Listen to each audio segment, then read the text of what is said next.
Vincent a pris son petit déjeuner, nourri son chien et, en prenant une tasse de café, a parcouru la maison.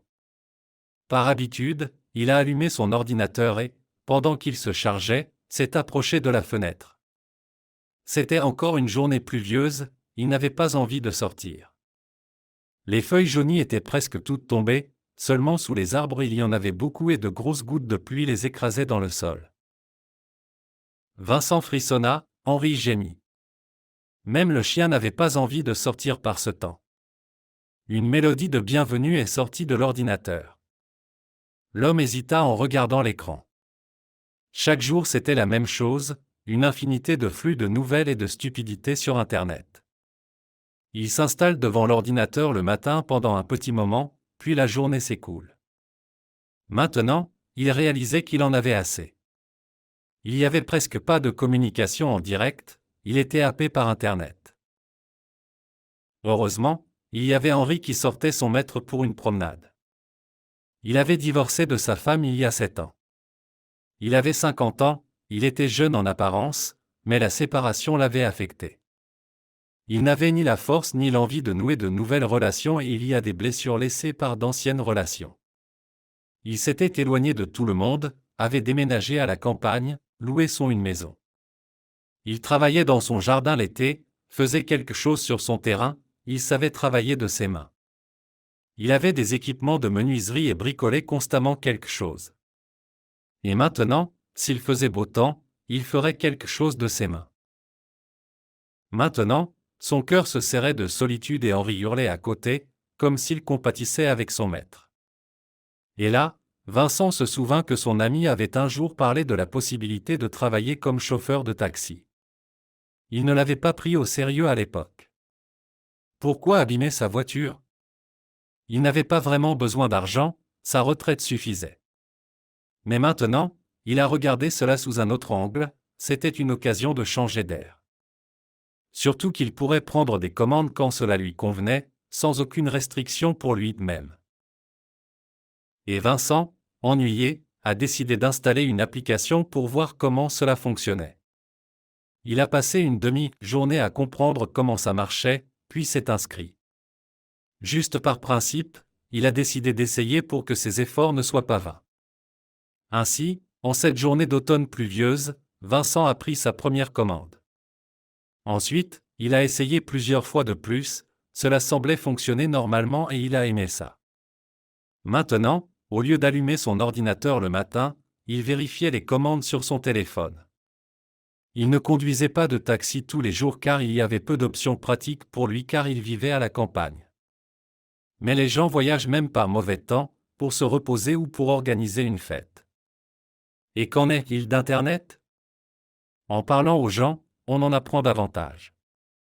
Et un forum en direct est juste là pour vous, les nouvelles sont partagées et discutées immédiatement. Parfois, il y avait des passagers peu bavards, mais en général, tout le monde était prêt à parler.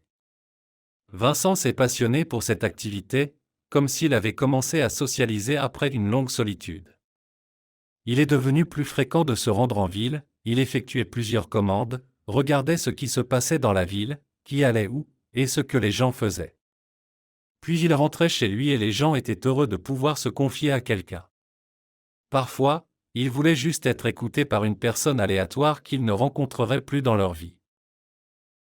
Le temps a filé sans qu'ils s'en rendent compte avec cette nouvelle occupation, et la nouvelle année arrive à grands pas. Il n'avait pas prévu de faire du taxi pour le nouvel an, mais l'ennui a pris le dessus. Il a commencé la journée en vérifiant les commandes et là, une commande est apparue non loin de lui. Vincent a vu que personne ne voulait la prendre, mais peut-être que la personne était pressée d'aller retrouver sa famille pour les fêtes. Il fallait aider. Il a conduit un couple de grands-parents en ville, qui se dépêchaient de rejoindre leur famille pour le dîner du Nouvel An. Et il a décidé de faire un peu plus de courses puisqu'il était déjà en ville, mais la journée ne s'est pas déroulée comme d'habitude. Vincent n'a pas pris de plaisir à travailler, tout était différent aujourd'hui. Les gens sont bruyants et joyeux, il y a des illuminations, des pétards, des groupes de personnes légèrement ivres, des sacs remplis de cadeaux, des bonnets de Père Noël. Tout le monde s'amuse et parle joyeusement de ses propres choses. Ils sont absorbés par leur téléphone, envoyant des messages de vœux en profitant du moment présent. Car il n'y aura bientôt plus de temps pour le festin, les danses vont commencer. Vincent se sentait étranger à cette fête de la vie. Les conversations chaleureuses habituelles ont été remplacées par des salutations. Personne ne discutait des problèmes politiques de la vie, la principale préoccupation en ce moment était les cadeaux et les plats sur la table de Noël. Et Vincent n'avait ni cadeau ni table de fête en vue. Il a pris une bouteille de bière sans alcool et prévoyait d'acheter une pizza pour regarder le président faire le bilan et parler des perspectives. En prenant sa dernière commande, après quoi il prévoyait de rentrer chez lui, l'homme ne se doutait même pas de la façon dont cette commande allait changer sa vie. Il ne croyait pas au miracle de Noël, même dans les films, de telles histoires provoquaient plutôt de l'antipathie que de l'émotion. Mais l'univers écoute nos pensées. Vincent ne voulait pas voir des visages heureux et, comme si l'univers conspirait avec lui, il a envoyé une ordre hors des sentiers battus. L'homme est arrivé devant une vieille baraque, où il n'y avait même pas l'ombre d'une fête. Il attendait les passagers depuis longtemps, réfléchissant à la vie et se demandant où aller chercher sa pizza et si les cafés allaient même être ouverts pour simplement passer une commande. Lorsqu'il a regardé sa montre, il s'est rendu compte qu'il avait déjà attendu 15 minutes. Il envisageait déjà d'annuler la commande, mais un couple ivre est sorti de la porte avec leur enfant. Vincent a regretté de ne pas avoir réagi à temps pour partir. En regardant ce groupe, il était évident que la course serait amusante, mais pas dans un sens positif. Les adultes ont titubé jusqu'à la voiture. Le père s'est affalé sur le siège avant, remplissant l'habitacle d'une odeur horrible de fumée. La mère a eu du mal à ouvrir la porte arrière et a maladroitement essayé de monter dans la voiture. « Désolé, mais je ne peux pas vous prendre avec un enfant », décida Vincent, ne voulant pas prendre de risque. « Vous n'avez pas précisé que vous aviez besoin d'un siège enfant. »« Quel enfant ?» répliqua le père en faisant un geste de la main. « C'est une jeune femme adulte. Avant l'âge de 12 ans, c'est obligatoire. Vous allez payer une amende pour elle, rétorqua le chauffeur. Finalement, la mère et l'enfant montèrent dans la voiture et fermèrent la porte, ignorant les objections du conducteur. « Je ne peux pas vous emmener, » répéta Vincent. « Mec, ne fais pas le malin, » menaça l'homme. « Fais ton travail et conduis en silence. Personne ne verra le môme. » Vincent comprit qu'il valait mieux exécuter la commande et se débarrasser au plus vite de ses clients. Il continuerait à argumenter, peut-être même se battre s'ils étaient plus ivres, et endommagerait la voiture bêtement. Il ne voulait pas aller à la police le soir du Nouvel An à cause de quelques ivrognes. Le chauffeur amena les passagers à destination tout en écoutant les insultes et les jurons du couple. Il conduisait silencieusement, souhaitant finir la course au plus vite et rentrer chez lui. Lorsqu'ils arrivèrent, le père jeta des billets froissés au chauffeur et le regarda avec mépris. L'alcool fait de gens des rois et des reines dans leur propre tête, mais misérables aux yeux des autres. Vincent ne put que sourire en silence, ce couple n'était pas pitoyable, mais répugnant. Il ne pouvait pas les plaindre. Il attendit que les clients s'éloignent de la voiture et rentra chez lui. Il ressentit cette vieille sensation de soulagement quand le travail est terminé et qu'il peut rentrer tranquillement chez lui. En chemin, il s'arrêta dans une pizzeria et eut de la chance de pouvoir prendre une pizza sans attendre, celle que le client avait refusée. Eh bien, il avait eu son propre miracle de Noël dans sa vie, pensa Vincent. Je suis arrivé chez moi, j'ai garé la voiture et j'ai vu une petite fille assise dedans. Elle regardait silencieusement l'homme. Vincent était presque à bout de souffle de choc. Comment avait-il pu ne pas la remarquer ? Le chien fidèle aboya en sentant l'odeur de son propriétaire. « Eh bien, bonjour » dit Vincent en ouvrant la porte et en s'asseyant à côté de la petite fille. « Comment t'appelles-tu » Catherine, sourit la petite fille. « Et moi, je suis Vincent, dit-il en lui tendant la main. Reste dans la voiture pendant 1 minute, d'accord ? La petite fille acquiesça. Mon chien m'attend là-bas, je vais le nourrir et je reviens tout de suite, dit Vincent en courant vers la maison. De retour, il a emmené la petite fille chez ses parents irresponsables. Comment d'autres les appeler s'ils n'ont même pas appelé, n'ont pas donné l'alerte et sont partis sans leur enfant? En chemin, il a discuté avec la petite fille. Catherine avait 6 ans et s'est révélée très intelligente pour son âge. Vincent a tout fait pour qu'elle ne soit pas inquiète. Mais la petite fille était à l'aise et ne s'inquiétait pas d'être sans ses parents. Vous avez sûrement un grand sapin de Noël chez vous? Demanda l'homme. Non, soupira la petite fille. Et il vaut mieux qu'il pousse dans la forêt. C'est ce que tes parents t'ont dit? S'étonna Vincent. En général, la position de Catherine lui plaisait, il pensait aussi que c'était dommage de couper les sapins. Non, ils n'en ont juste pas besoin. Et toi, tu as un sapin de Noël? Demanda la petite fille en retour.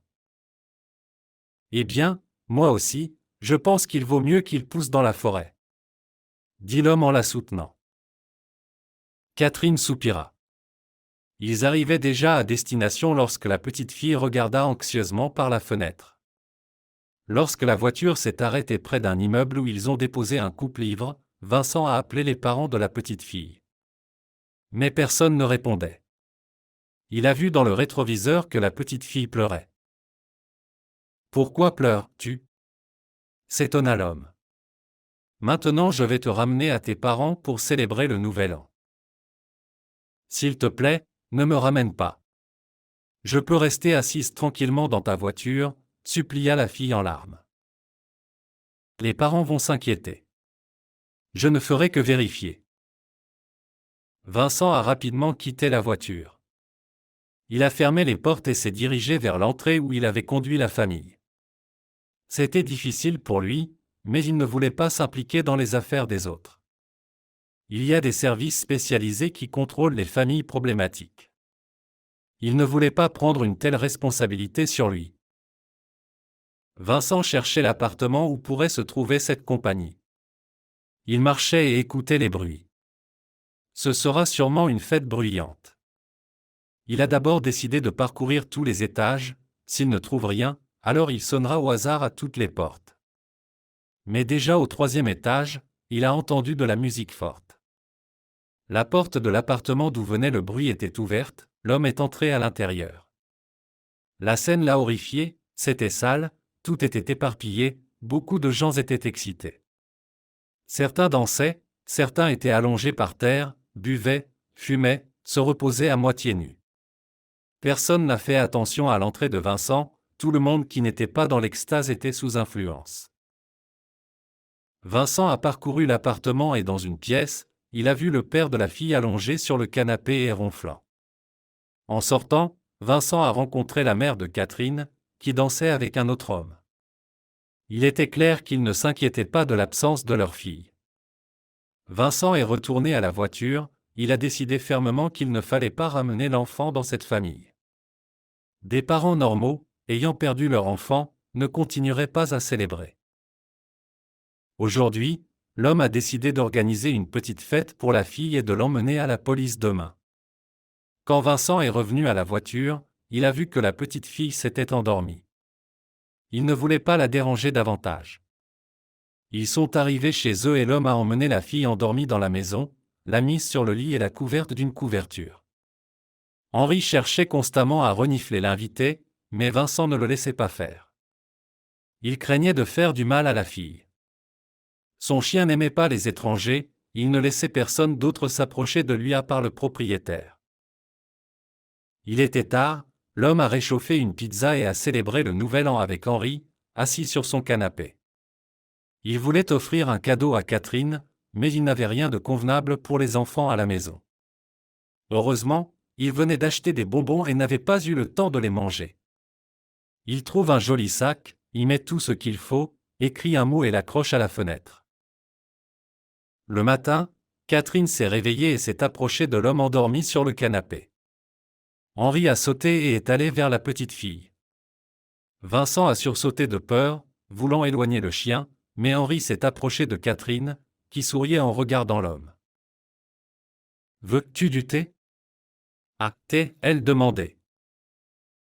L'homme s'est senti gêné, imaginant la petite fille observant ses parents ivres et le matin, il lui demande de leur faire du thé.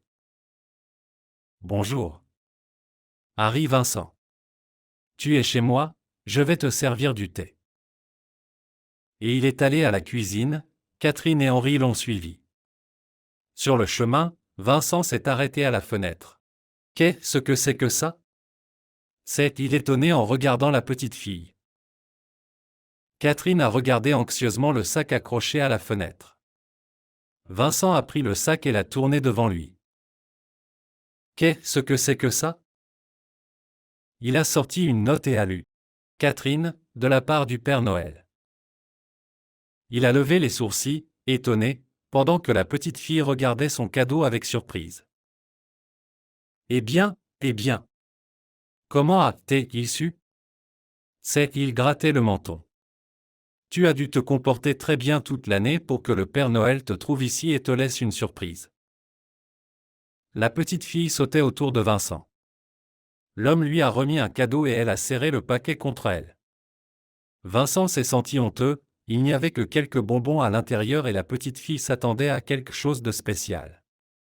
Mais il a presque pleuré de soulagement lorsque Catherine a ouvert le cadeau et s'est sincèrement réjouie, sortant les bonbons de là. Ramener Catherine à la maison ce jour, là n'a pas fonctionné. L'homme vivait dans un endroit isolé et il avait tellement neigé pendant la nuit qu'il était impossible de conduire. Vincent a pensé, un jour plus tôt, un jour plus tard, cela ne change rien. Ainsi, plusieurs jours se sont écoulés, les parents n'ont pas pensé à la petite fille, et Vincent ne les a pas appelés. Catherine s'est liée d'amitié avec Henri, elle était heureuse et n'a même pas pensé à ses parents. Vincent était de plus en plus convaincu qu'il ne fallait pas la laisser retourner dans sa famille.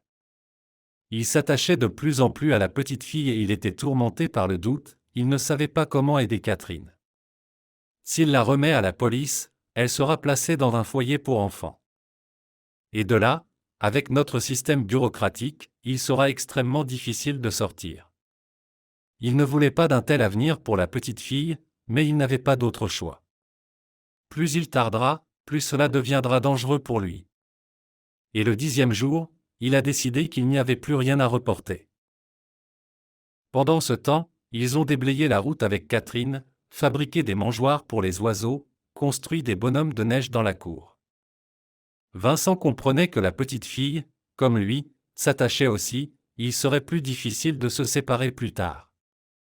Il devait se ressaisir et l'emmener à la police. Quand l'homme était déjà résolu à le faire, le téléphone a sonné. C'était la mère de la petite fille. « Toi, le monstre, ramène l'enfant tout de suite. » a-t-elle immédiatement exigé. Vincent était abasourdi, c'est à dire que la maman était parfaitement consciente de l'endroit où se trouvait sa fille et célébrait tranquillement. Maintenant, elle s'est souvenue d'elle et a décidé qu'il était temps de la récupérer. « Comment savez-vous que votre enfant est ici » a demandé Vincent. « Je sais beaucoup de choses, et tu le sauras. » hurla la maman. « Rends l'enfant, ou je vais vous causer des ennuis. » Vincent a raccroché. Rendre Catherine à sa mère, qui avait célébré tranquillement pendant 10 jours sans se préoccuper de sa fille, ou l'emmener à la police et la condamner à souffrir dans un foyer pour enfants. Dans les deux cas, Catherine aurait un avenir peu enviable. L'homme regardait la petite fille jouer avec le chien et était tourmenté de réflexions. Il était confronté à un choix difficile pour lequel il n'y avait pas de décision acceptable pour l'enfant. Mais, à sa grande surprise, une idée lui vint à l'esprit. Vincent ne pensait plus qu'il aurait un jour des petits-enfants. Mais avec Catherine, ils étaient devenus comme des membres de la famille, ils avaient une connexion spéciale. La petite fille se tournait vers lui et pour lui, elle était quelque chose de plus que juste un enfant oublié dans une voiture. Le seul fils de Vincent est décédé en service à la suite d'un accident de tir. Il a servi sous contrat, a choisi ce chemin lui-même après l'armée, il aimait le service militaire. Après la mort de son fils, Vincent a eu des problèmes avec sa femme. Ils ont tous les deux vécu leur douleur à leur manière. Ils n'ont pas pu vivre ensemble après la perte de leur fils.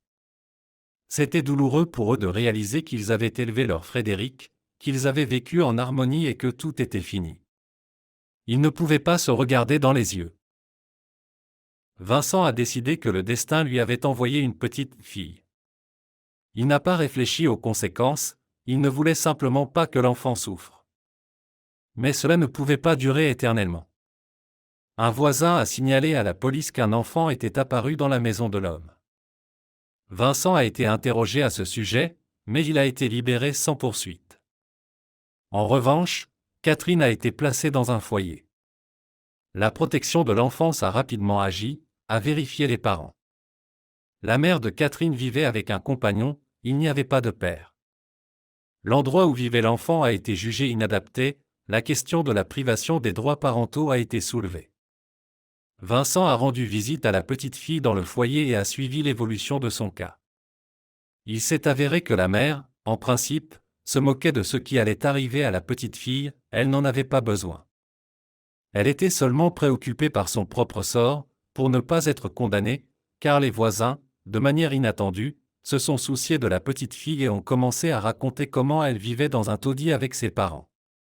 Il était étrange que personne n'ait soulevé cette question plus tôt. Tout le monde avait regardé sans rien dire, mais maintenant tout le monde parlait de la pauvre petite fille. Lors d'une visite de Vincent, il était assis avec le directeur, intéressé par les nouvelles et a accidentellement vu le dossier personnel de Catherine. Il y avait le lieu de sa naissance. Le cœur de l'homme a battu plus vite, la fille est née dans la même ville où son fils a servi. Une telle coïncidence ne pouvait pas être ignorée, mais Vincent a décidé de parler à la mère de la fille. Il a repris contact avec cette femme, elle a répondu avec un langage embrouillé, ponctué de jurons et de borborigmes inintelligibles. Mais tout ce qui intéressait Vincent, il l'a appris. Même ce qui ne l'intéressait pas, la mère était séparée de son compagnon et était ivre à ce sujet. Elle a raconté que le père de Catherine s'appelait Frédéric. C'était il y a 7 ans, elle avait rencontré un jeune militaire avec qui elle avait eu quelques rendez-vous, rien de sérieux. Plus tard, elle a découvert qu'elle était enceinte, elle a essayé de retrouver ce gars, mais il a disparu. Tout est rentré dans l'ordre, Catherine était la petite fille de Vincent. C'est pourquoi il ressentait une connexion particulière avec la petite fille. Et le plus merveilleux, c'est qu'il peut maintenant aider la fille, s'il prouve que Catherine est sa petite fille, il pourra la récupérer de l'orphelinat. Vincent a rencontré son ex-femme. Sandrine, comme lui, vivait seule. En entendant la nouvelle, elle était folle de joie.